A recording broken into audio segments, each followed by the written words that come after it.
कामासुर के विकार का प्रभाव समस्त संसार में प्रसारित हो चुका है। एक और वहाँ देवराज इंद्र के कारण देवी अहिल्या का पतिव्रत धर्म भंग हुआ, तो दूसरी ओर वहाँ राक्षस राज रावण के कारण देवी वेदवती का तप।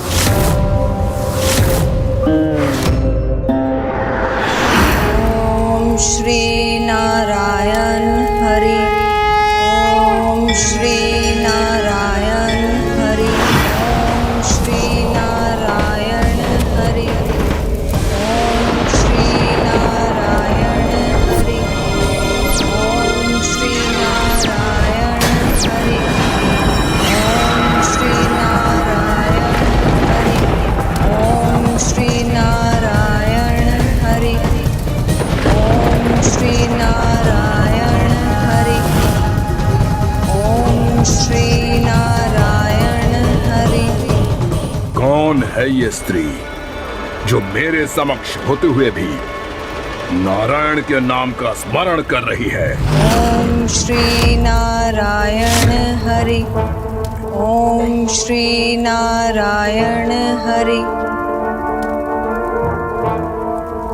अद्भुत सौंदर्य के धनी है ये सुंदरी।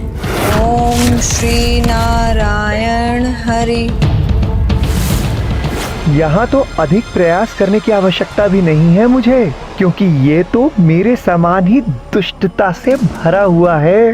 काम विकार तो इसमें पूर्व से ही है, मुझे तो मात्र उजागर भर ही करना है।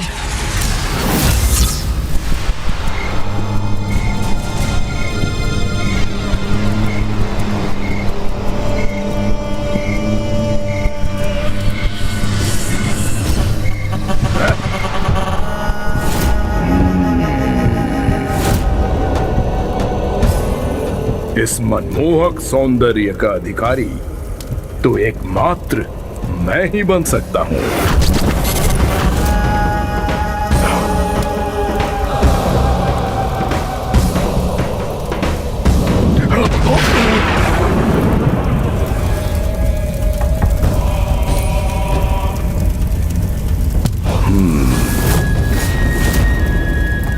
अद्भुत, अत्यंत अद्भुत।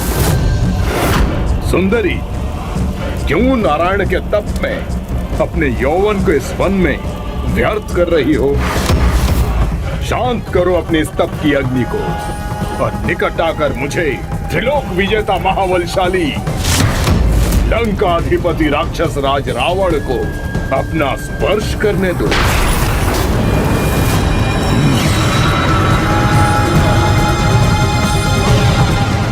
ये क्या? ये तो मात्र खड़ा होकर तप की अग्नि के मंद पड़ने की प्रतीक्षा कर रहा है, किंतु इस प्रकार मेरा प्रयोजन कैसे सिद्ध होगा? मुझे तत्काल कुछ करना ही होगा।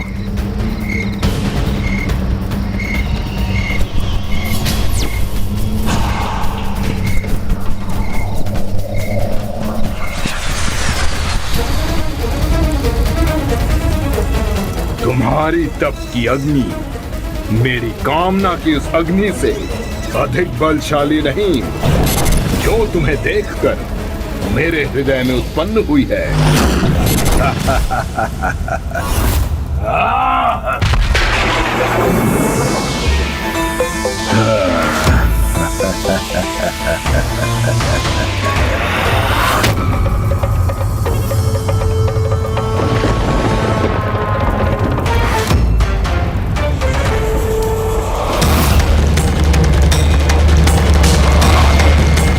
बार बार अनुरोध करने का अभ्यास नहीं है ये रावण को।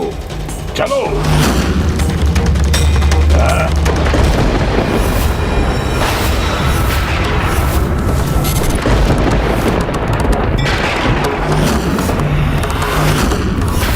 अब तुम्हारा ये व्यर्थ का तप भंग हुआ। मेरे स्पर्श से आनंदित हो जाओ।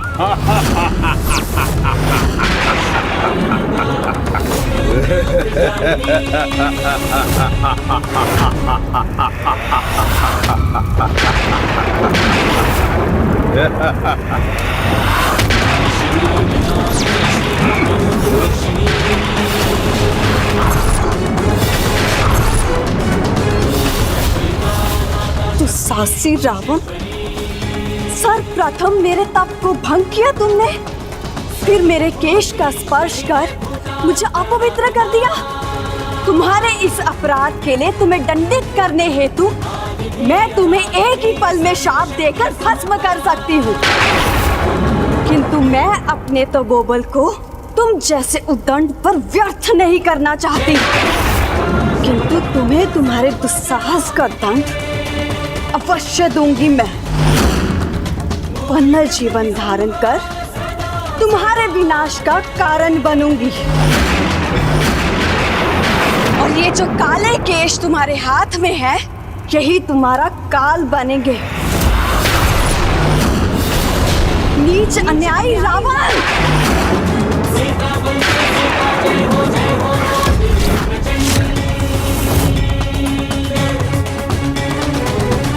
ओम श्री नारायण हरि। ओम श्री नारायण हरि। ओम श्री नारायण हरि। ओम श्री नारायण हरि।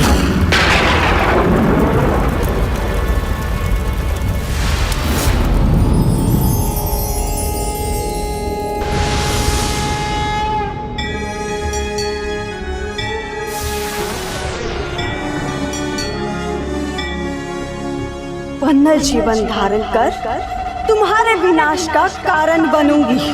और ये जो काले केश तुम्हारे हाथ में है, यही तुम्हारा काल बनेंगे। नीच अन्यायी रावण! नीच अन्यायी रावण! इस प्रकार देवी वेदवती अपने देह और प्राण दोनों खोने पर विवश हो गई, किंतु रावण को इसका दंड भविष्य में तब प्राप्त होगा जब देवी वेदवती देवी सीता के रूप में पुनः प्रकट होंगी। अर्थात प्रभु, राक्षस राज रावण के भीतर समाहित उन विकारों में अभी भी सुधार नहीं हुआ। उनके कारण माता वेदवती को अपना अस्तित्व ही मिटाना पड़ा। हाँ गणेश जी, किंतु इस घटना में रावण के साथ साथ कामासुर का भी उतना ही दोष है, जिसने स्वयं को देवताओं और दानवों तक ही सीमित नहीं रखा। उसने तो महातपस्वी ऋषि मुनियों को भी प्रभावित करना आरंभ कर दिया है, जिसके कारण माता वेदवती का ही नहीं, राज ऋषि विश्वामित्र जी का भी तप खंडित हुआ। वो तप जो ऋषिवर ब्रह्म ऋषि की उपाधि प्राप्त करने के लिए कर रहे थे। जहां एक और ऋषि वशिष्ठ के समान ब्रह्म ऋषि की उपाधि प्राप्त करने की इच्छा से ऋषि विश्वामित्र अटूट तपस्या में लीन थे, वहीं देवराज इंद्र और अन्य देवताओं के मन में शंका उत्पन्न हुई कि कहीं ऋषिवर को ब्रह्म ऋषि की उपाधि प्राप्त होने पर देवताओं की प्रतिष्ठा कम न हो जाए और किसी कारणवश देवता ऋषिवर के अपार क्रोध के भागी न बन जाएं। इसलिए उन्होंने स्वर्ग की अप्सरा देवी मेनका को उनका तप भंग करने के लिए भेज दिया।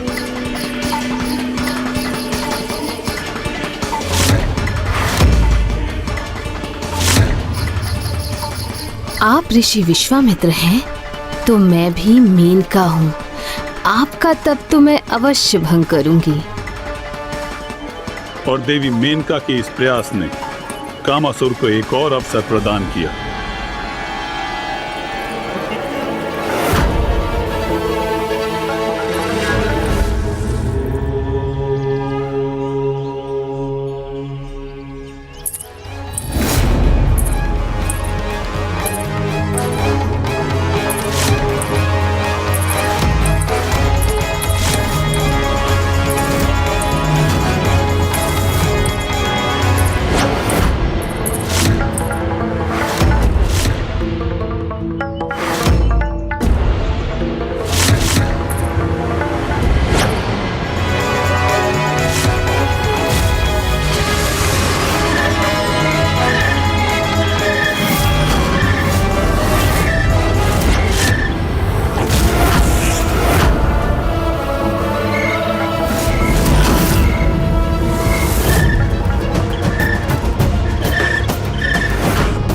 आप कितने भी ध्यान में मग्न क्यों ना हो, किंतु काम विकार के प्रभाव से आपका ध्यान भंग होना ही होना है।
वर्षों की कठोर तपस्या क्षण भर में कैसे नष्ट हो जाती है ना।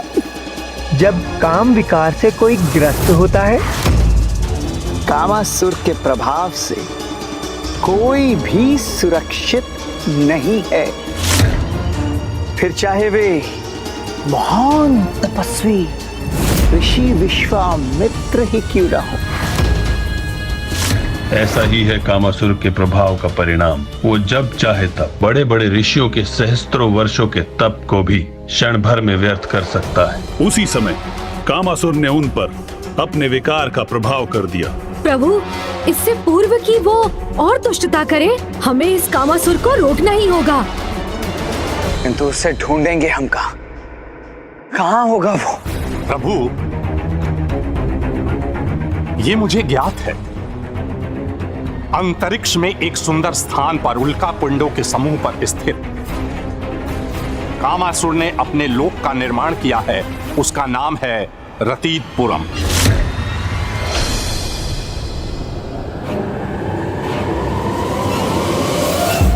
अपने किसी भी बड़ी सफलता का आनंद वहीं जाकर मनाता है कामासुर, इसलिए वो अवश्य रतीतपुरम में ही होगा। प्रभु, बताने के लिए धन्यवाद लोभासुर जी। प्रभु हेग्रीव स्वयं यहाँ प्रकट होकर हमें सचेत करने के लिए आपको कोटि कोटि धन्यवाद। किंतु अब आप निश्चिंत रहे प्रभु, वो कामासुर अब ना तो किसी देव, ना दानव और ना ही किसी ऋषि को अपने विकार से प्रभावित करने में सफल हो सकेगा। हे गुरुमूर्ति प्रभु, हमें आज्ञा दीजिए कि हम कामासुर को विफल करने का उपाय कर सकें। हमें आज्ञा दीजिए प्रभु। प्रणाम।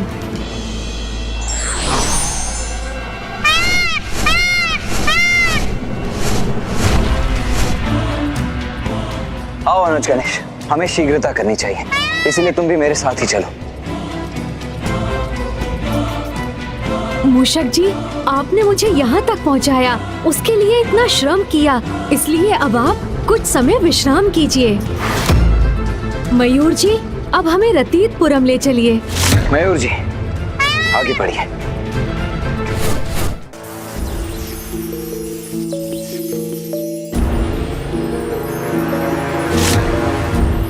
अब समय आ गया है अपने रत्तीपुरम में आनंदोत्सव मनाने का।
आज मेरे इस लोक में आनंदोत्सव का समय है।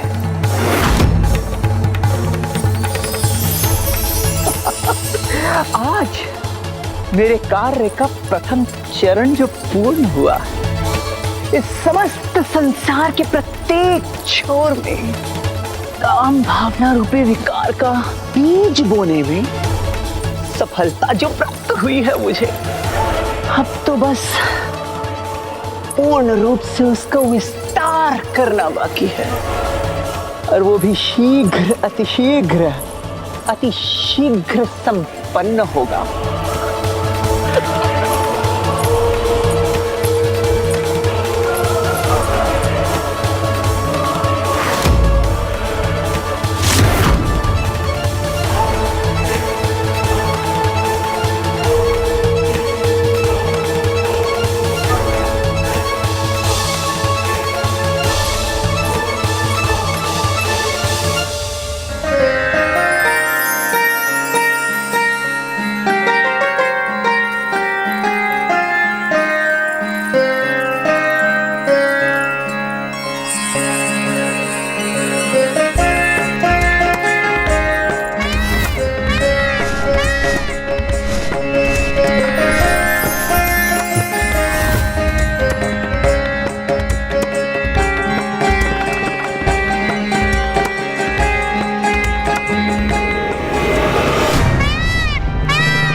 हाँ। हाँ अनुज, कदाचित हम रथितपुरम के निकट पहुंच गए। हाँ भैया।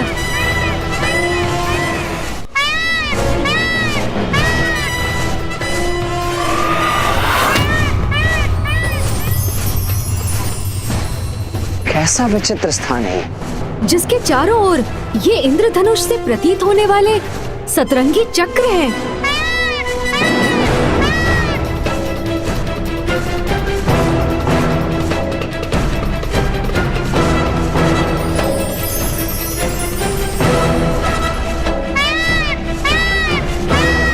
हमें शीघ्र ही वहां प्रवेश कर कामासुर को ढूंढना चाहिए अनुज।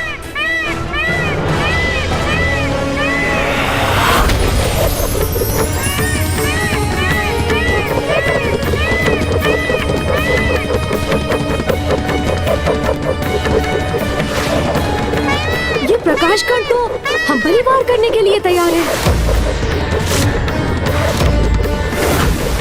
रुक जाइए भैया।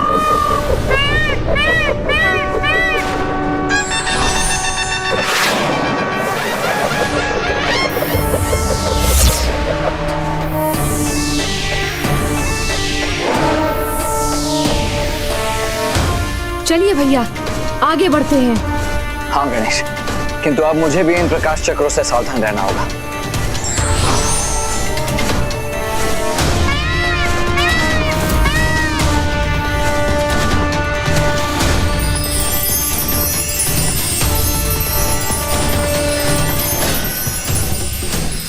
ये नील चक्र के अंश हमें आहत करने के स्थान पर हमारे चारों ओर एक घेरा क्यों बना रहे हैं?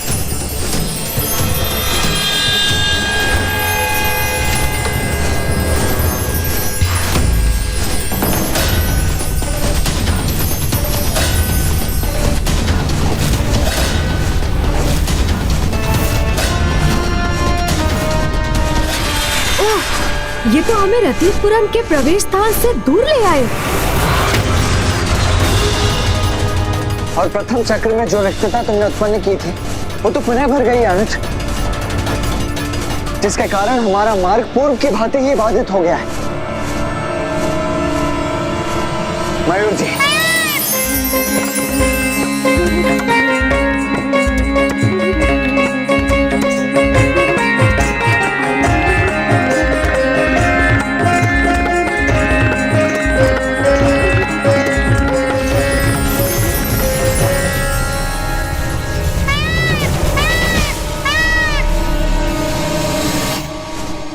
अर्थात ये चक्र मात्र कामासुर के रतीतपुरम की सज्जा के लिए नहीं, अभी तो यहाँ की सुरक्षा के लिए है भैया। हाँ अनुज गणेश, और प्रत्येक बार जब भी हम भीतर जाने का प्रयास करेंगे, तब यदि हमारे साथ ऐसा ही हुआ तो हम तो यहीं स्थित रहकर रह जाएंगे।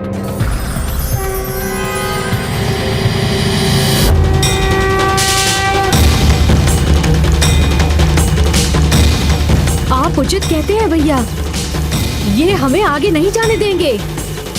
यहाँ प्रवेश करने के लिए इनका कुछ तो उपाय करना ही होगा।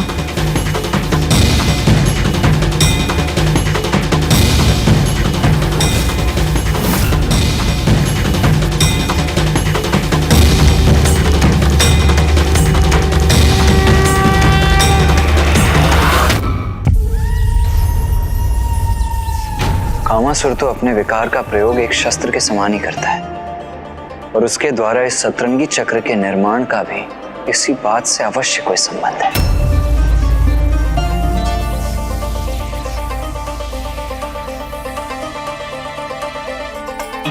समझ गया, मैं इसका रहस्य समझ गया। मनुष्य का कोई भी विकार उसके भीतर उसकी पंच इंद्रियों से प्रवेश कर उसके मन और बुद्धि को प्रभावित करता है। 5 और 2 हुए 7, इसीलिए उसने अपने लोक की रक्षा हेतु इस सतरंगी चक्र का निर्माण किया है। अर्थात भैया, ये सतरंगी चक्र हमारी 5 इंद्रियां नेत्र, कर्ण, जीभा, नासिका और त्वचा, ये मन एवं बुद्धि से संबंधित है। हाँ अनुज गणेश, जिस प्रकार 5 इंद्रियों के साथ साथ मन और बुद्धि को सुदृढ़ किए बिना हम विकारों से संघर्ष नहीं कर सकते, उसी प्रकार इस इंद्रधनुषी चक्र की 7 सतहों को पार किए बिना हम उस कामासुर तक कभी नहीं पहुंच सकते।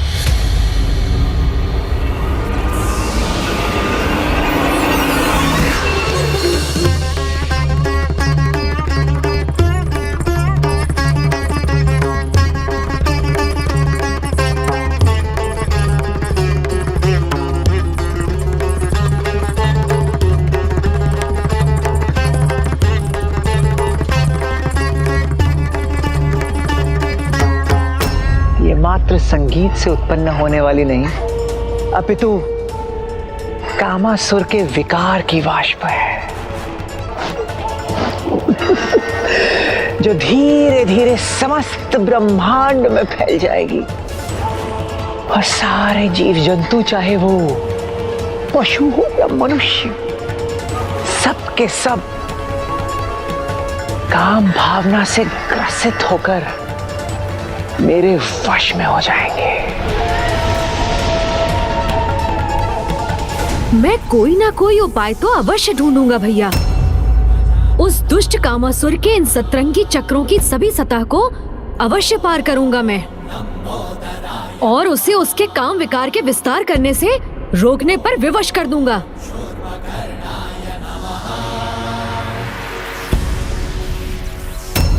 क्या उपाय है इस सतरंगी सुरक्षा चक्र को भेदने का?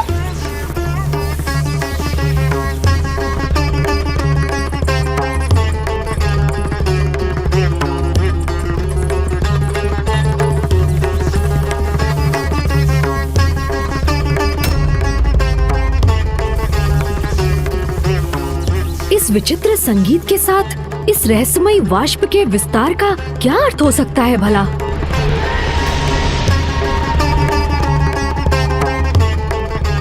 इस सितार की धुन मात्र एक साधारण धुन नहीं है। कदाचित यही धुन बाहरी सुरक्षा घेरे का स्रोत भी होगा। यदि हमें इसे रोकना है तो इस धुन को बंद करना ही होगा भैया।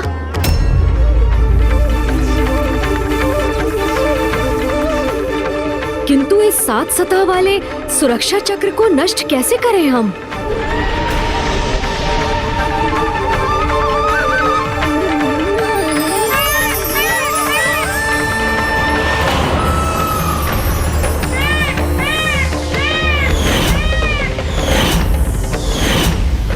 कदाचित इसका उपाय हमारे समक्ष है, क्योंकि मयूर जी तो चक्र के भीतर जाकर भी सुरक्षित रहे।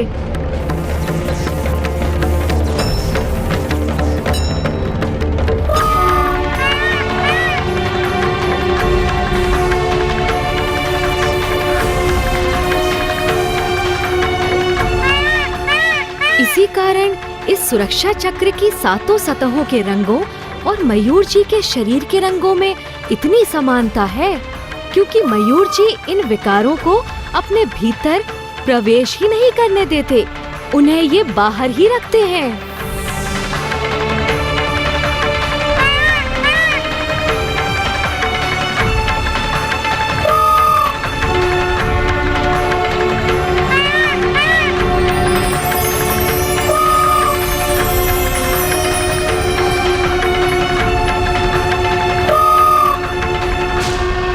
क्या हुआ अनुज? इस प्रकार एकटक क्या देख रहे हो तुम? समस्या का समाधान भैया। कैसा समाधान? ध्यान से देखिए भैया। 5 इंद्रियों के साथ मन और बुद्धि, इन 7 पर नियंत्रण के एकमात्र प्रतीक हैं मयूर।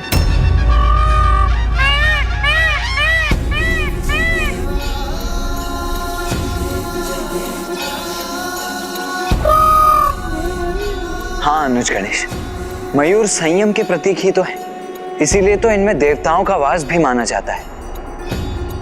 इनके ये 7 रंग 5 इंद्रियों के साथ साथ मन और बुद्धि पर भी नियंत्रण दर्शाते हैं। किंतु इससे हमारी समस्या के समाधान का क्या संबंध है अनुज? भैया, मयूर जी संपन्न है, वही 7 रंग इस सुरक्षा चक्र में भी हैं।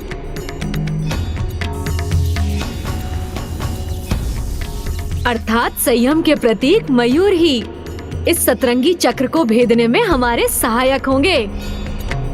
इसलिए मुझे भी अपने एक मयूर को उत्पन्न करना होगा। किंतु क्यों गणेश? जब मेरे मयूर यहाँ उपस्थित हैं, तो तुम्हें अन्य मयूर की क्या आवश्यकता है? भैया, आपका मयूर आपकी संयमता का प्रतीक है, जो आपने उन्हें अपनी इंद्रियों में साध लिया है।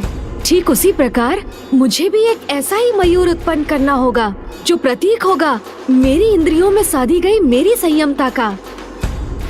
तभी हम कामनाओं के इन 7 सतहों को भेद कर इन्हें पार कर सकेंगे भैया।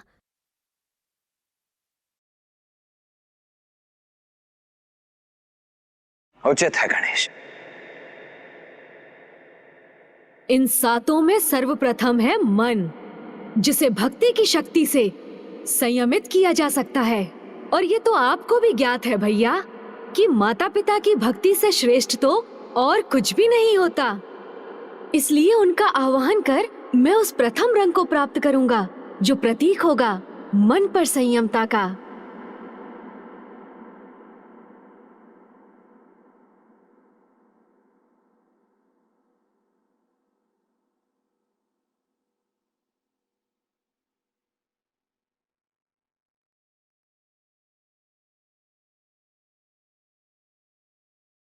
और दूसरी है बुद्धि, और बुद्धि को ज्ञान की शक्ति से ही संयमित किया जा सकता है।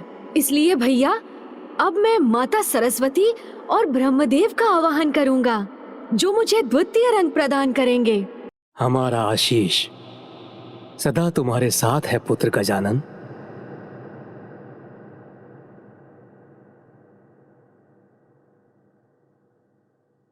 शेष 5 इंद्रियों में प्रथम है हमारे नेत्र, जिन्हें ध्यान शक्ति से संयमित किया जा सकता है।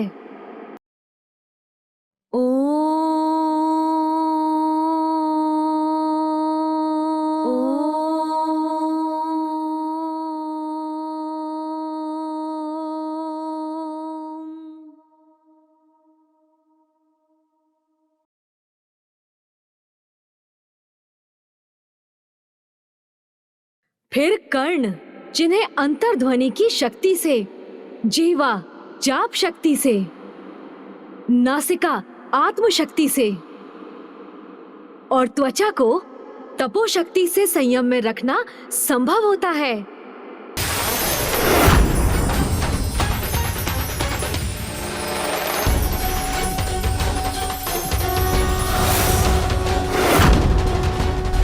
अद्भुत है पुत्र गणेश की बुद्धि।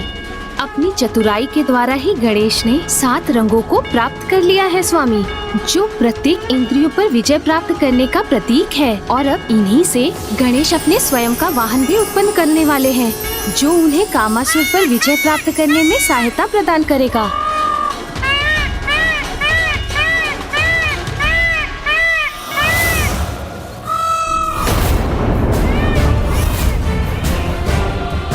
ये किसका विचित्र और अप्रिय स्वर है? कहीं कोई यहाँ आकर मेरे कार्य में हस्तक्षेप करने का प्रयास तो नहीं कर रहा है? मेरे समक्ष ऐसा कोई भी प्रयास सफल नहीं होगा। मेरे द्वारा उत्पन्न किए गए काम के प्रभाव से कोई सुरक्षित नहीं रह सकेगा।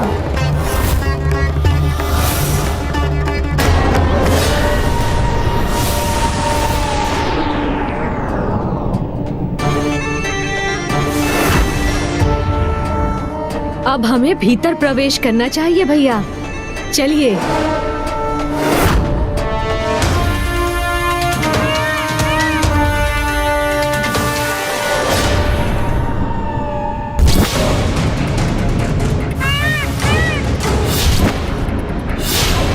ये वाष्प तो गणेश की ओर ही अग्रसर है। गणेश सावधान!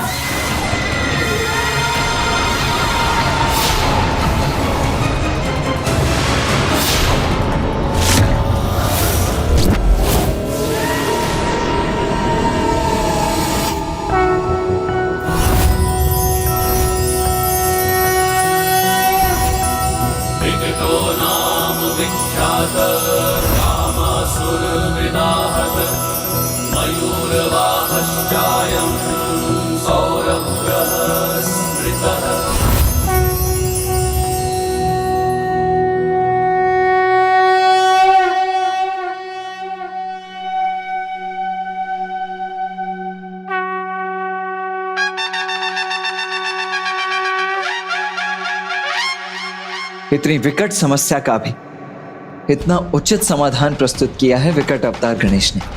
कदाचित उसे ज्ञात होना चाहिए कि विकट गणेश के पावन अवतार पर कामासुर के सभी विकार प्रभावहीन ही सिद्ध हुए।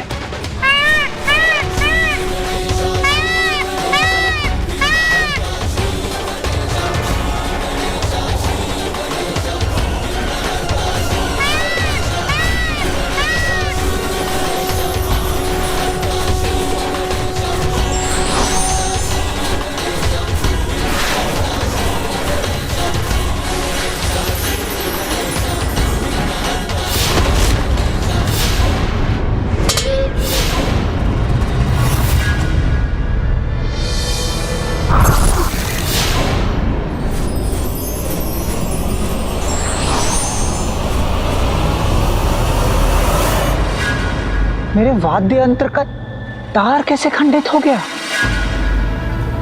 किंतु अभी अन्य तार तो शेष है। इन्हीं से अपना प्रबल प्रभाव उत्पन्न करूंगा मैं।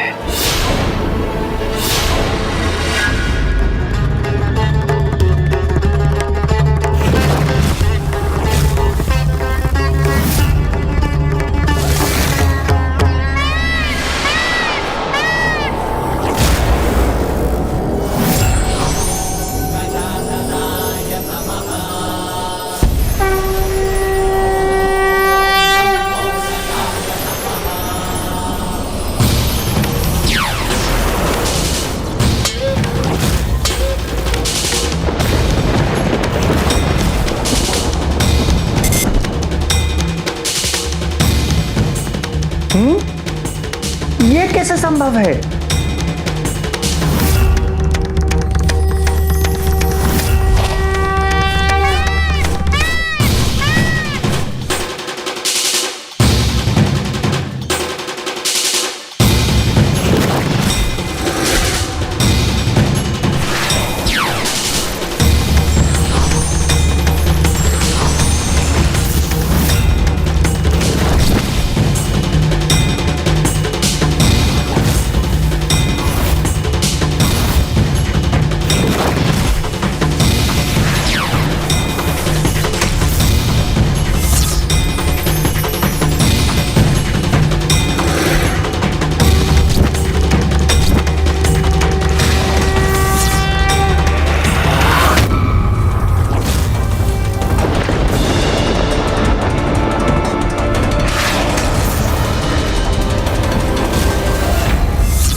मेरा वाद्य यंत्र किसके प्रभाव से खंडित हो रहा है?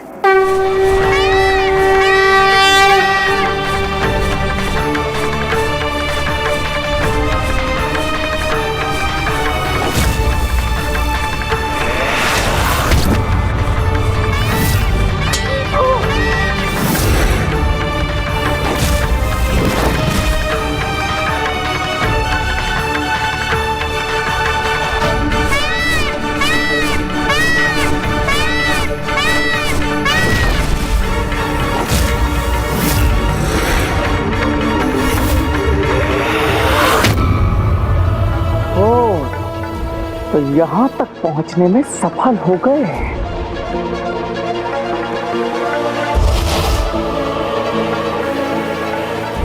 गणेश जी! नहीं मूर्ख कामासुर, मात्र गणेश जी नहीं, विकट गणेश जी।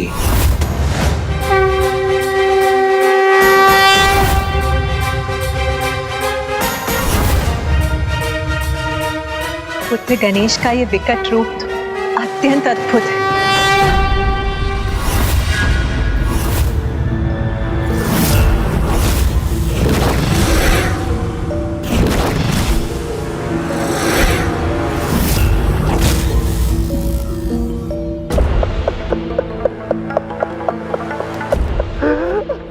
विघ्नहर्ता हो या विकट गणेश जी,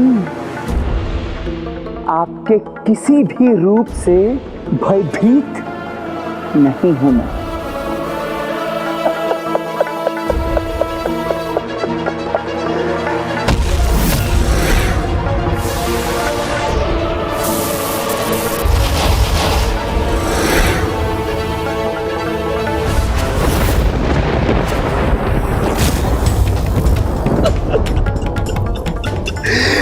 गणेश जी,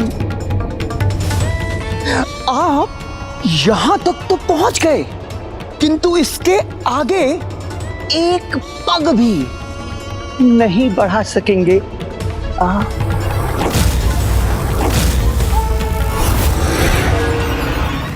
ये मार्ग तो विकट गणेश के लिए भी अत्यधिक विकट है। कामासुर, अपने विकार पर नियंत्रण रखो। तुम्हें पिताश्री शिव शंकर शंभू ने एक पिता की भांति यही समझाया था, किंतु तुम नहीं सुधरे। तो अब मैं तुम्हें चेतावनी देता हूँ, त्याग दो अपने कुटिलता भरे प्रयोजन को और धर्म के पथ का पालन करो। गणेश जी, पहचानिए मुझे, कामासुर हूं मैं, और मेरे अस्तित्व का मात्र एक ही प्रयोजन है इस समस्त सृष्टि में, काम के विकार का विस्तार। और अब शीघ्र अपने इस विकार के विस्तार में पूर्ण सफलता प्राप्त होने वाली है मुझे। देखिए गणेश जी, देखिए किस प्रकार इस कामासुर की वाष्प इस समस्त पृथ्वी पर छाकर उसे प्रभावित करने वाली है।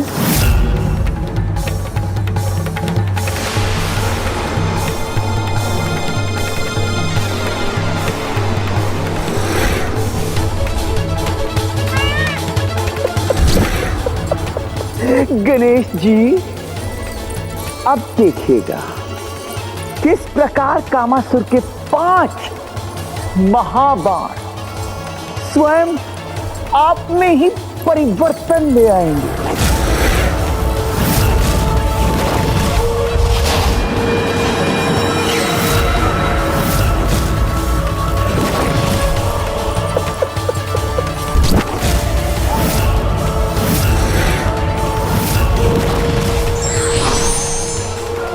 इस समस्त ब्रह्मांड में कोई भी आपकी रक्षा नहीं कर सकेगा गणेश जी। ये है मेरे नकारात्मक कामनाओं के 5 महाबाण।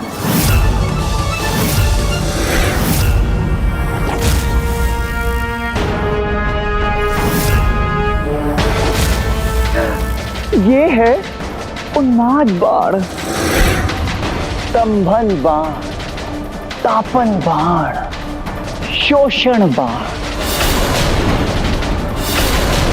सम्मोहन बाण। ये वो मायावी बाण हैं जिनके प्रभाव से देवता भी मुक्त नहीं हो सकते। अब न स्वयं आप और ना ही कोई अन्य आपकी रक्षा कर सकेगा।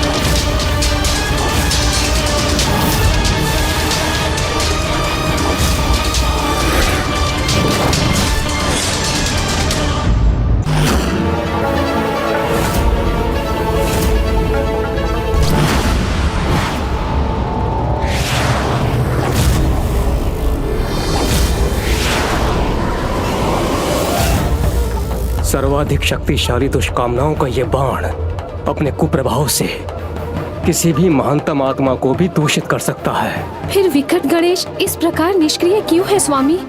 इन्हें नष्ट करने का कोई प्रयास क्यों नहीं कर रहे हैं?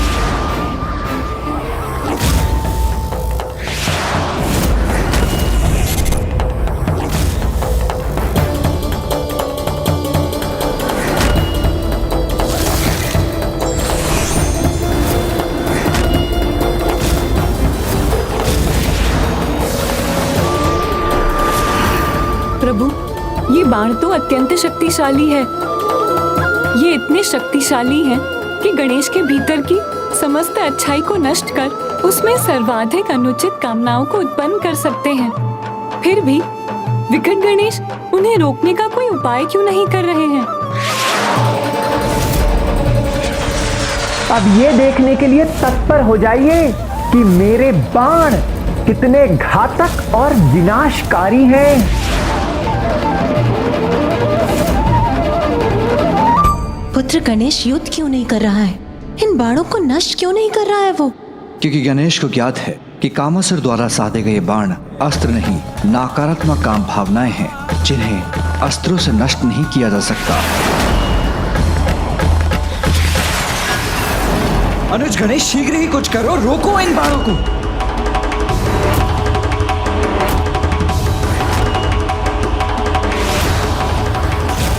अनुज, यदि तुम इसी प्रकार निष्क्रिय रहे तो मुझे ही हस्तक्षेप करना पड़ेगा तुम्हारे इस युद्ध में।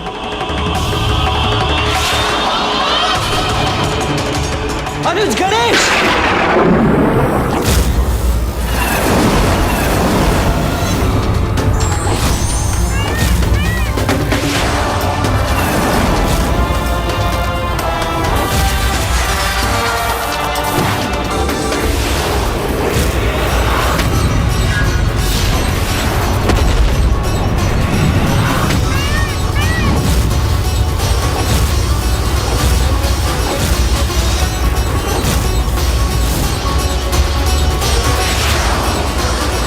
ये कैसे संभव? रुक जाइए भैया, इन बाणों को नष्ट करना असंभव है। इनका तो बस सामना ही किया जा सकता है।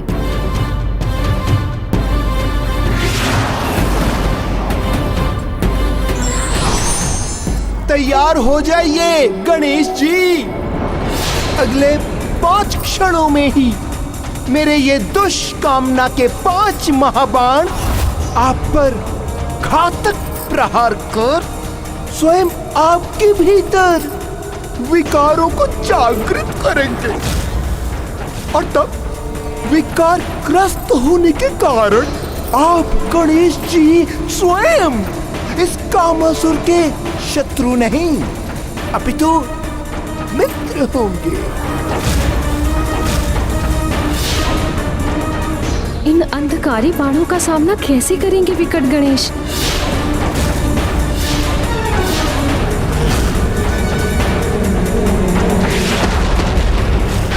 गणेश! पुत्र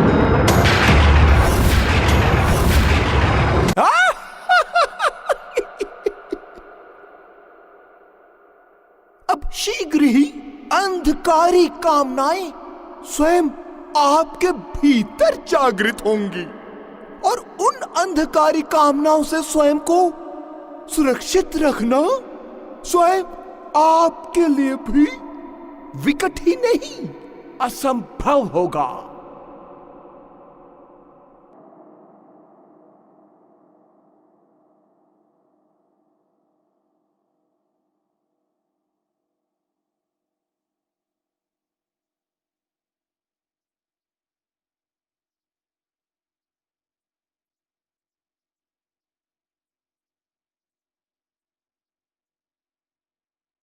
विकट गणेश ने कामासुर के इस विकट प्रहार को विफल कर दिया।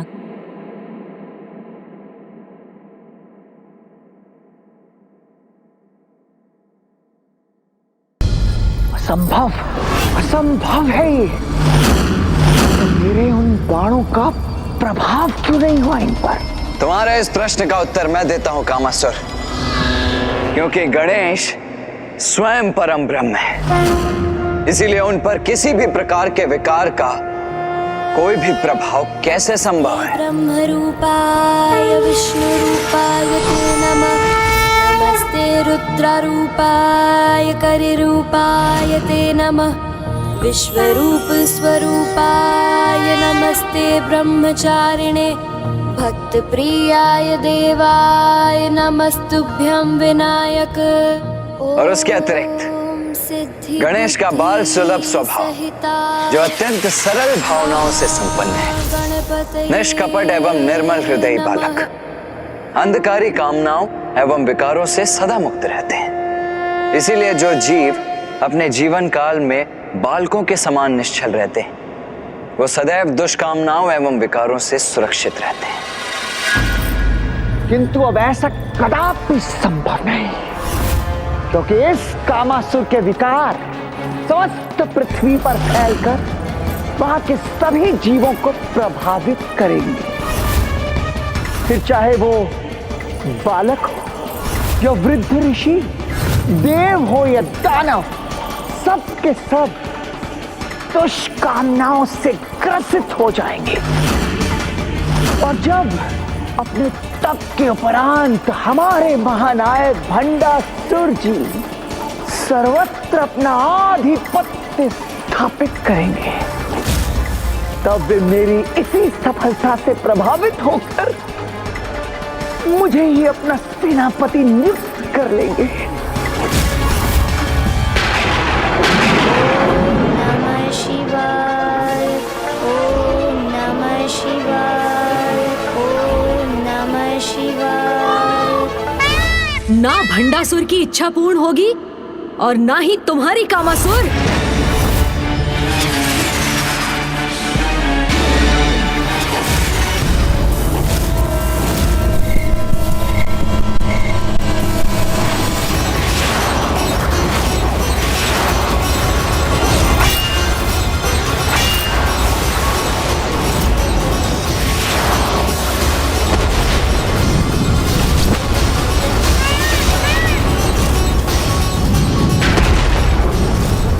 इसके इस अपार आत्मविश्वास का भला क्या कारण हो सकता है? महादेव को इनके तप से प्रसन्न कर इन तीनों असुरों ने उनसे अजय होने का वरदान प्राप्त अवश्य कर लिया। मैं अजय हूँ, अजय। आप मुझे पराजित नहीं कर सकते गणेश जी। हम भूल रहे हैं भैया, लोभासुर की भांति कि पिताश्री से अजय रहने का वरदान तो इसे भी प्राप्त है। क्या हुआ? रुक क्यों गए? पुनः प्रयास कीजिए, आपके सभी अस्त्रों के उत्तर हैं मेरे पास। किंतु मेरे कामास्त्र को रोकने का उपाय नहीं है आपके पास।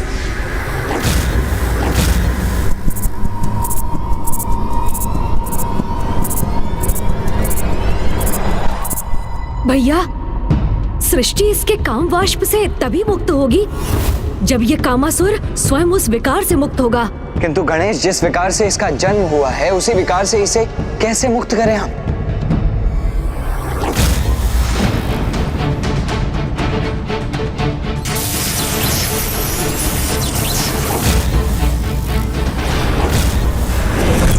कदाचित उसका उपाय भी है मेरे पास भैया। क्या हुआ? युद्ध आरंभ होने से पूर्व ही सारे अस्त्र समाप्त हो गए। या कामासुर से युद्ध करने का साहस नहीं रहा आपने? भैया, जब तक मैं इसके विकार को नष्ट करने के उपाय के साथ नहीं लौटता, हमें इसे यहीं उलझा कर रखना होगा।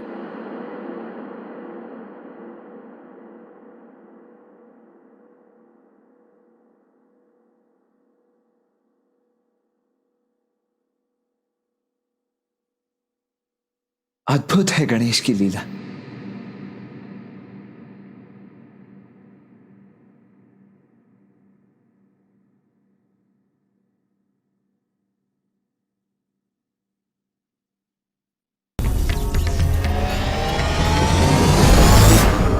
स्वामी, ये गणेश ने 2 रूप क्यों धारण कर लिए? और ऐसा कर वो क्या करना चाहता है? और दूसरा गणेश कहाँ है? मैं यही हूँ मामी जी। प्रणाम मामा जी। प्रणाम मामी जी। पुत्र गणेश, ये कैसी लीला है तुम्हारी? तुम अपने एक स्वरूप में वहाँ कामासुर से युद्ध कर रहे हो और दूसरे स्वरूप में यहाँ उपस्थित हो। क्या तुम्हें पूर्णता से वहाँ उपस्थित रहकर अपनी संपूर्ण शक्ति का प्रयोग कर उस कामासुर को पराजित करने का उपाय नहीं ढूंढना चाहिए?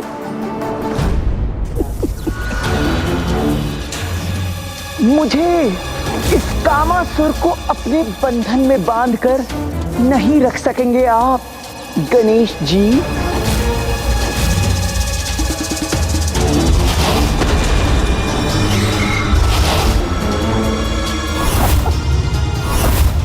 तिनक तिन था।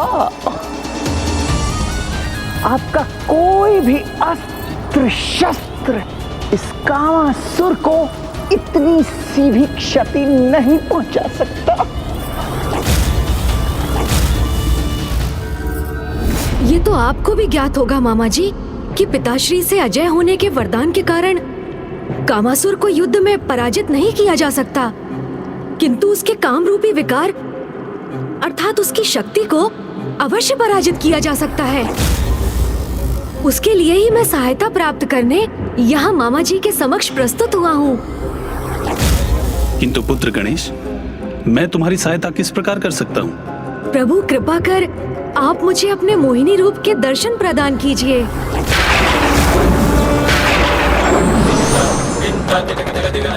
मामा जी, आप मेरा निवेदन सुनकर इतने चकित और स्तब्ध क्यों हो गए? मुझ पर इतनी कृपा कीजिए मामा जी, अपने मोहिनी रूप के दर्शन दीजिए मुझे।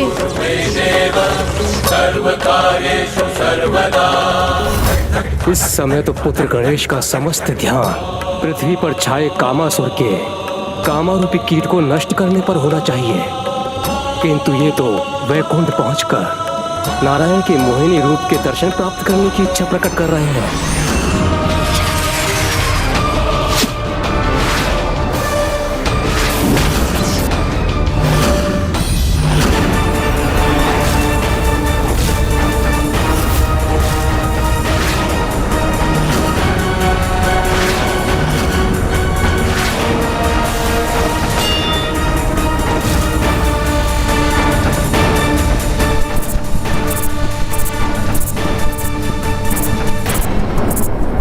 अब अधिक समय नहीं है हमारे पास। इस कामासुर के विकारों के अंत का उपाय शीघ्र करना होगा हमें। प्रभु, कामासुर के कामरूपी विकार ने सृष्टि को अपने भीतर समाहित करना आरंभ कर दिया है। शीघ्र सभी जीवों पर उसका कुप्रभाव होगा। ऐसा होने से रोकने में मेरी सहायता कीजिए प्रभु। मुझे मोहिनी रूप में अपने दर्शन प्रदान कीजिए। नहीं पुत्र गणेश,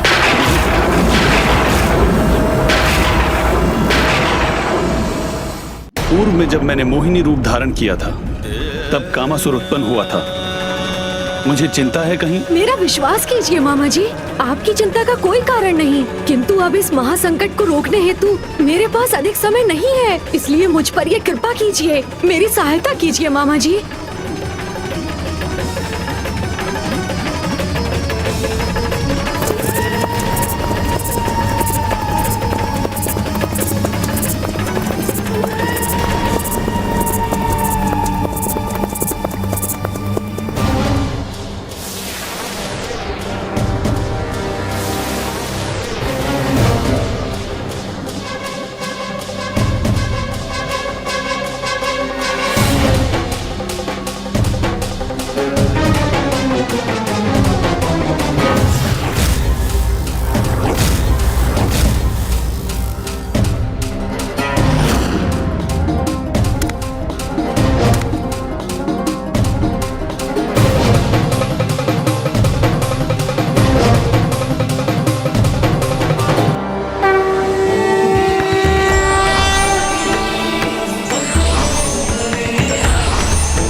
उनके जिस स्वरूप से स्वयं महादेव भी मोहित हो गए थे, उस रूप के समक्ष गणेश जी कैसे स्थित रह पाएंगे?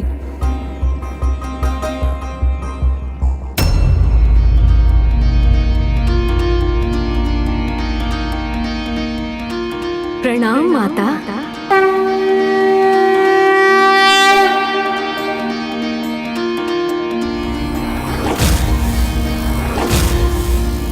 माता, आप तो मेरी माता माँ पार्वती के समान अत्यंत सौंदर्य संपन्न और ममतामयी हैं। पुत्र गणेश, तुम्हारे उदाहरण से संसार को एक बड़ी सीख लेनी चाहिए।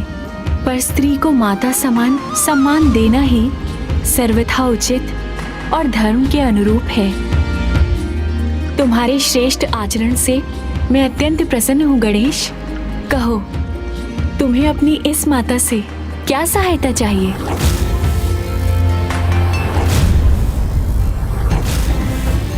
माता, काम विकार के साथ कामासुर के जन्म के पीछे आपका ही ये स्वरूप था, इसलिए अब उसके विकार का अंत भी आप ही कर सकती हैं माता।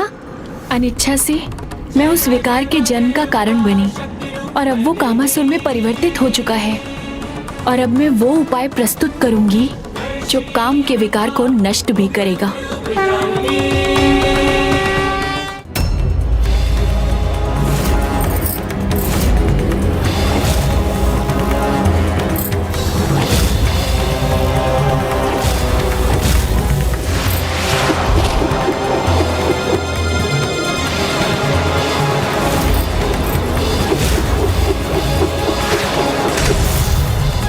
गणेश जी, जब आप और हम एक दूसरे को पराजित कर ही नहीं सकते तो क्या अर्थ है इस अंतहीन युद्ध करने का? जिस प्रकार कामासुर का काम विकार इस अधिकांश पृथ्वी को निगल गया है, ठीक उसी प्रकार क्यों ना मैं भी आपको निगल जाऊं।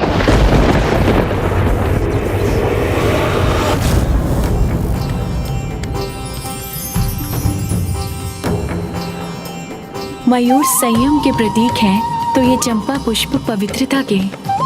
इन्हीं पवित्र पुष्पों के स्पर्श से कामासुर का विकार नष्ट होगा। हाँ माता।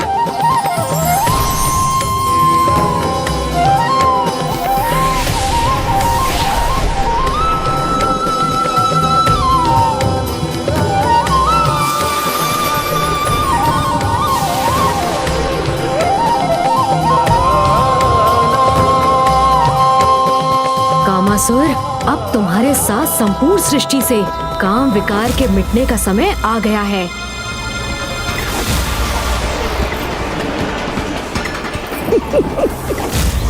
मेरा विकार तुम दोनों के भीतर प्रवेश नहीं कर सकता, तुमने कहा था ना, उचित है। किंतु मैं तुम दोनों को अपना आहार बनाकर तुम्हें अपने भीतर समाहित तो कर सकता हूं ना।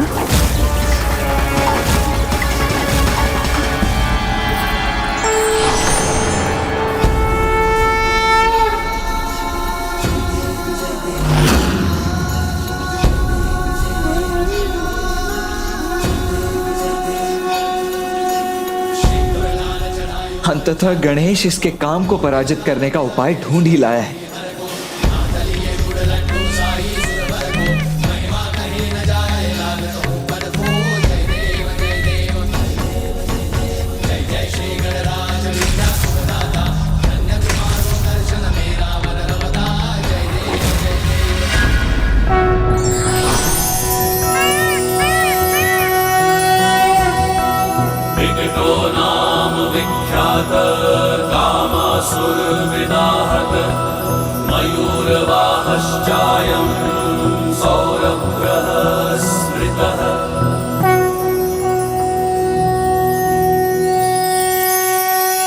कर लीजिए आपकी लीला गणेश जी, किंतु अब आपकी किसी भी लीला का कोई भी प्रभाव नहीं होगा, क्योंकि अब पृथ्वी एक ऐसी विकट अवस्था में पहुंच चुकी है जहां से स्वयं विकट गणेश जी भी उसकी रक्षा नहीं कर सकते।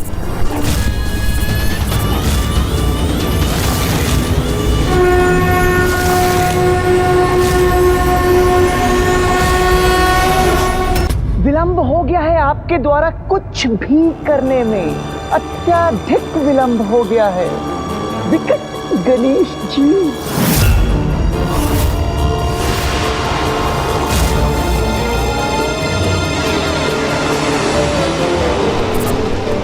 कामासुर का विकट विकार इस समग्र पृथ्वी पर देखिए किस प्रकार छा चुका है,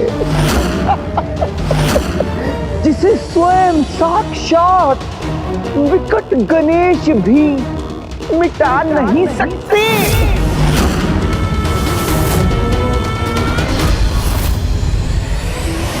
अब कामासुर के इस विकट प्रभाव का नष्ट होना ही उचित है। कोई नहीं रोक सका इस समस्त संसार में कामासुर को। सफल हो गया कामासुर।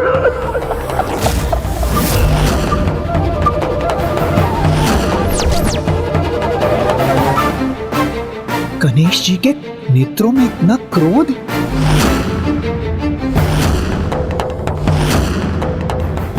विकट गणेश तुम्हारे इस अनर्थकारी काम भाव को अब शीघ्र ही दूर करेंगे कामासुर।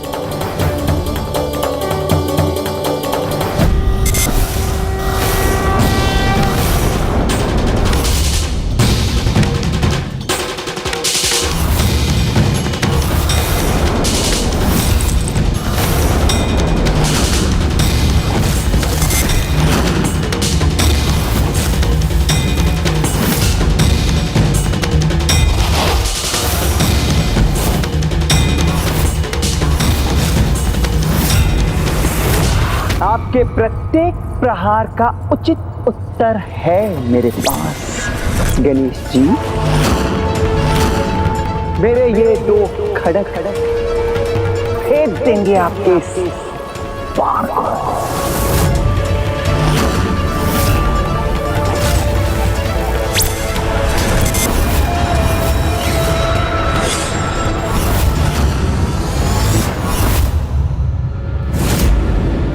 महादेव से अजय होने का वरदान प्राप्त है इस कामासुर को। फिर भी मुझे पूर्ण आशा है कि दिव्य पुष्प के बाण का इस पर कोई चमत्कारी प्रभाव होगा।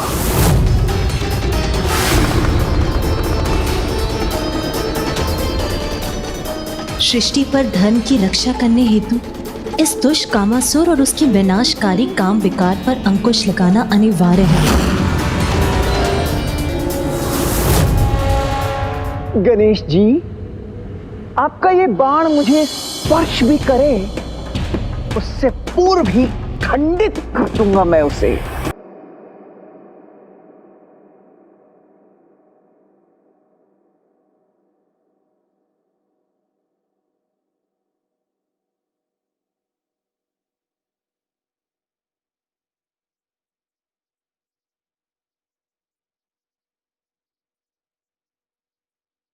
कामासुर, इस दिव्य बाण को कदापि नहीं रोक सकोगे तुम।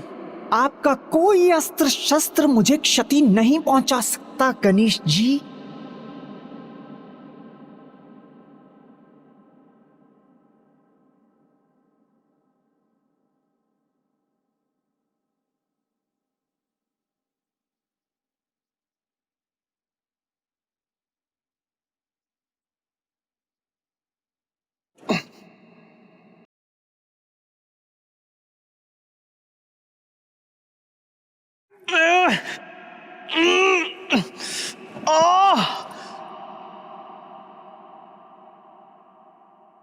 मुझे बांध दिया इस बाण ने, ये कैसे संभव है?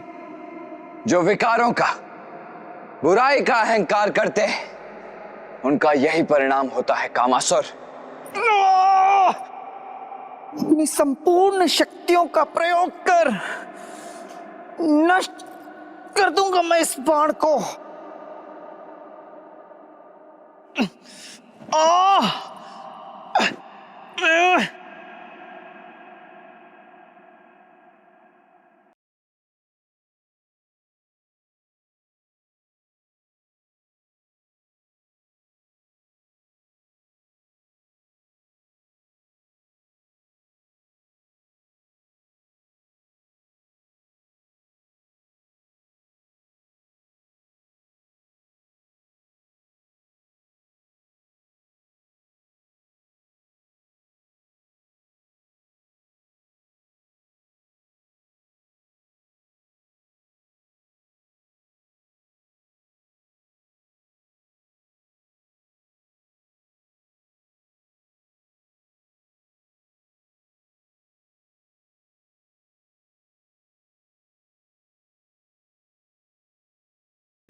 संपूर्ण शक्ति को पुनः एकत्रित करके भी इस बंधन को खंडित क्यों नहीं कर पा रहा हूं मैं?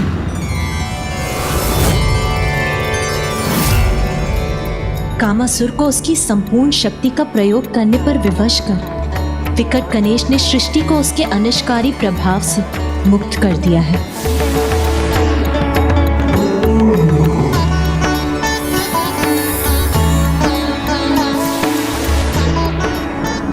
संसार काम विकार से मुक्त हुआ, अर्थात सृष्टि पर छाया संकट टल गया। इस बाण के प्रभाव से मुक्त क्यों नहीं हो पा रहा हूं मैं?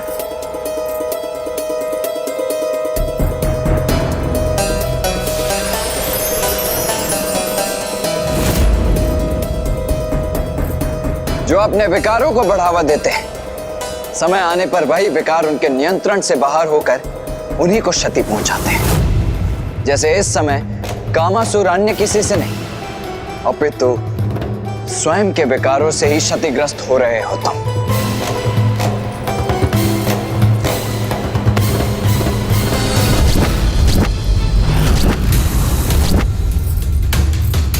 ये तो अनर्थ हो रहा है।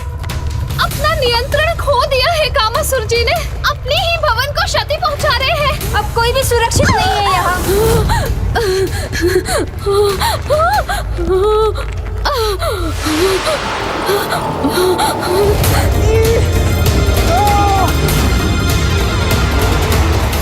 मुक्त होने के मेरे सभी प्रयास विफल क्यों हो रहे हैं?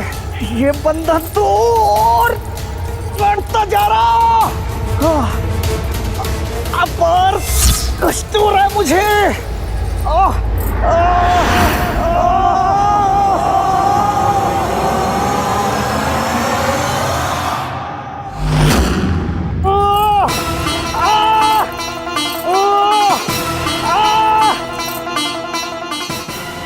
बहुत दुष्कर्म किए हैं इस कामासुर ने।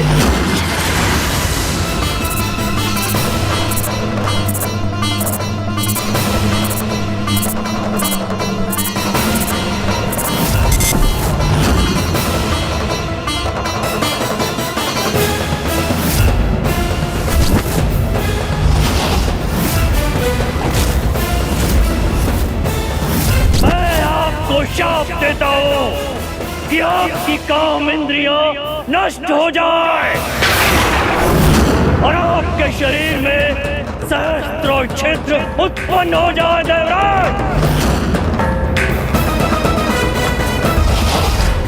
जो अपने विकारों के प्रभाव से अन्य सभी की अच्छाइयों को नष्ट करता था, उनके तप और भक्ति को नष्ट करता था, आज उसके ही विकार उसका ही विनाश कर रहे हैं।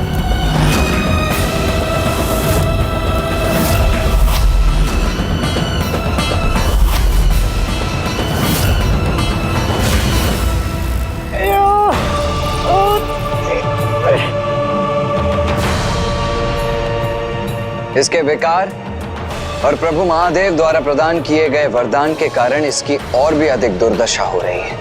पिताश्री के वरदान के कारण ना तो यह किसी से पराजित हो सकता है और ना ही इस असहनीय कष्ट को भोगते हुए ये जीवित रह सकता है। इसके लिए इससे अधिक विकट स्थिति संभव ही नहीं।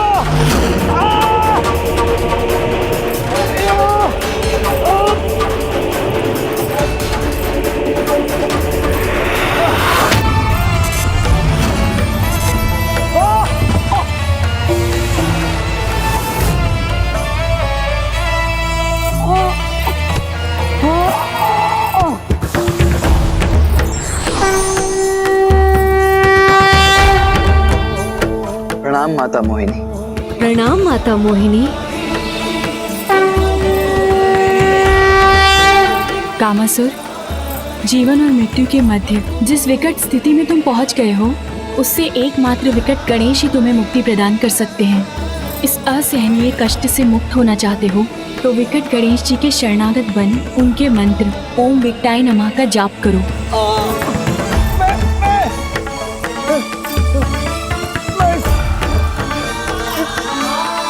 जाप करूंगा।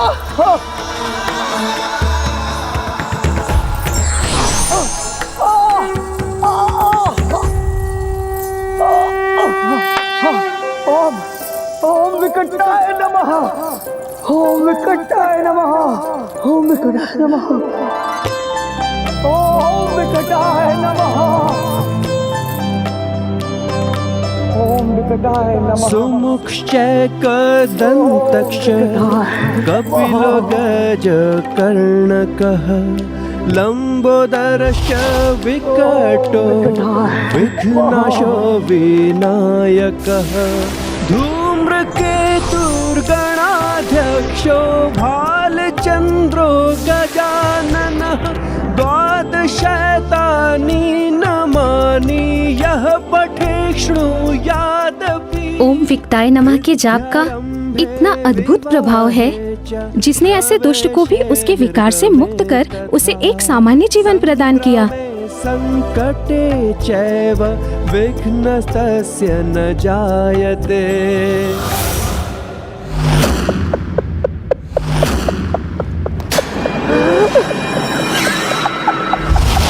विकट गणेश जी, आपने मुझे एक कामासुर से तो बाहर कर दिया, किंतु मैं सहस्त्र कामासुर बनकर हमारे महान असुर भंडासुर जी का सहायक बनूंगा और उनके लिए अति उपयोगी सिद्ध होऊंगा मैं, एवं तब आप कुछ भी नहीं कर पाएंगे।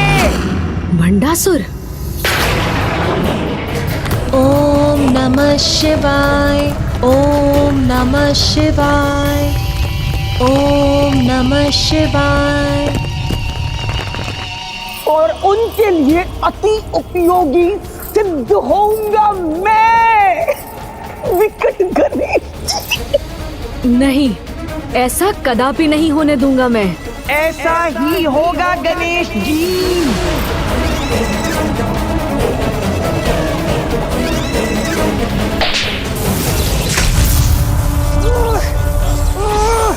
छोड़ो मुझे, मुक्त करो।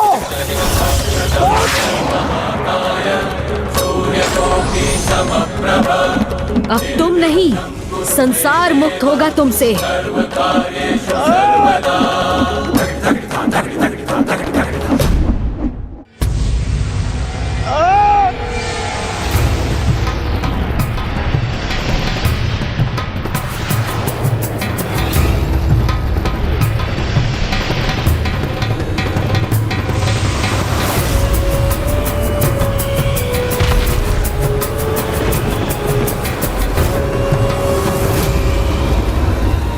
लोभासुर,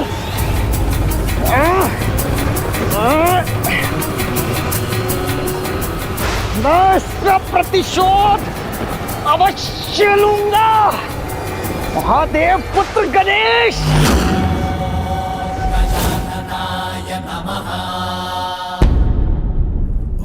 बधाई हो विकट गणेश।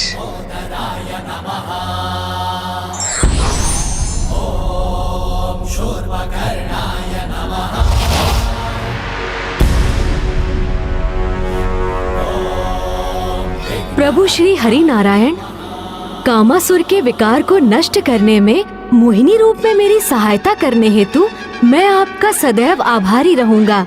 हे विकट गणेश, आज आपने समस्त संसार को विकट से विकट परिस्थिति से मुक्त होने का मार्ग दिखाया है, इसलिए आज समस्त संसार आपका आभारी है। जिस प्रकार आपके मंत्र जाप से कामासुर ने विकट विकार से मुक्ति प्राप्त की, उसी प्रकार समस्त संसार जब भी किसी विकट परिस्थिति में होगा, वो आपके मंत्र ओम विकटाय नमः का जाप कर उस परिस्थिति से मुक्त होने में सक्षम होगा।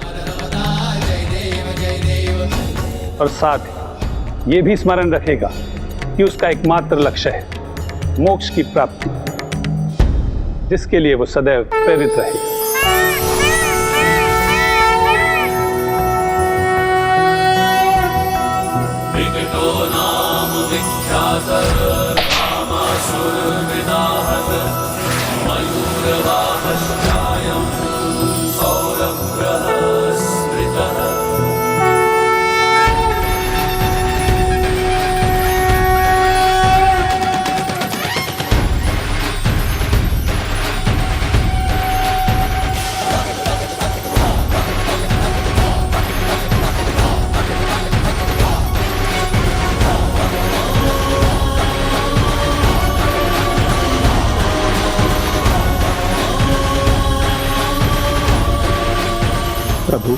इस कामासुर को काम के विकार से मुक्त करने के लिए आपका कोटि कोटि धन्यवाद।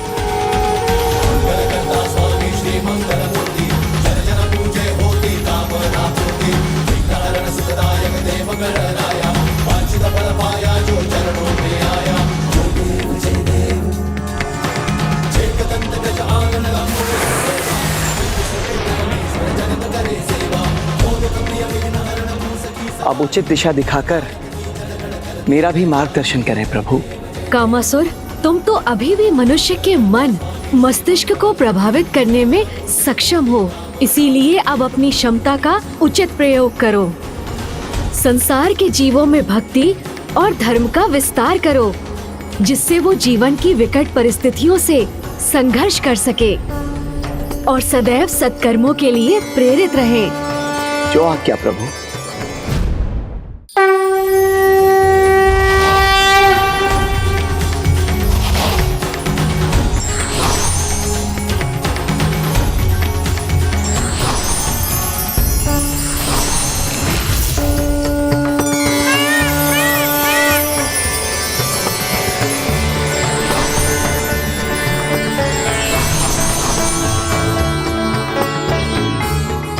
अनुज गणेश, अब लोभासुर और कामासुर के अंधकारी विकार तो नष्ट हो गए, इसीलिए अब ममतासुर का उपाय करने का भी समय आ ही गया है। भैया, सर्वप्रथम हमें जाकर ये समाचार पिताश्री को देना चाहिए। वो ये ज्ञात कर अत्यंत प्रसन्न होंगे कि जिस कामासुर में वो सुधार लाना चाहते थे, वो अब सुपथ पर अग्रसर है। भैया,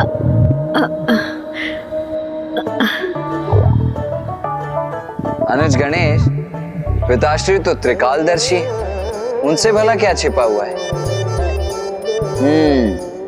मैं जानता हूं कि तुम्हें कैलाश क्यों जाना है, ज्ञात है मुझे। अब तो तुम वास्तविकता में भूख से ग्रस्त हो, है ना? और माँ के हाथ का पकाया भोजन करने के भी इच्छुक हो। भैया,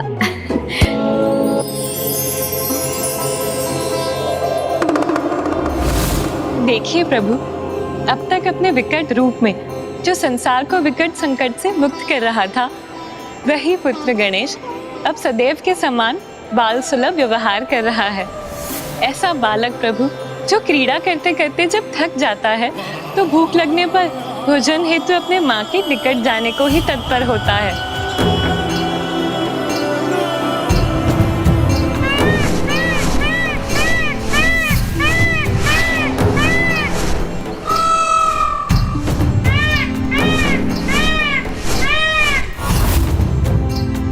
अनुज गणेश, तुम तो यहाँ पिताश्री को सूचित करने के लिए लौटे थे ना?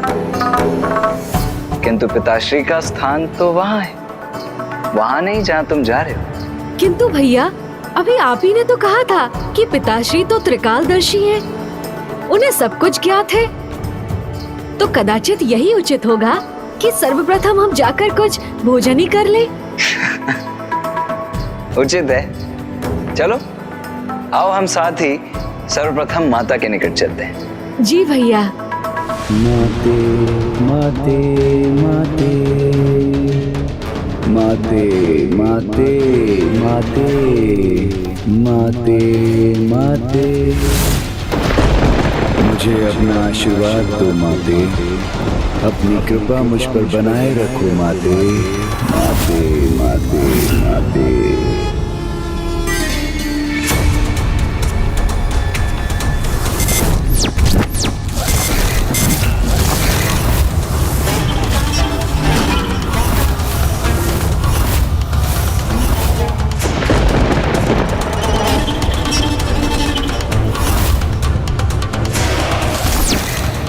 ममतासुर यहाँ? ममतासुर यहाँ?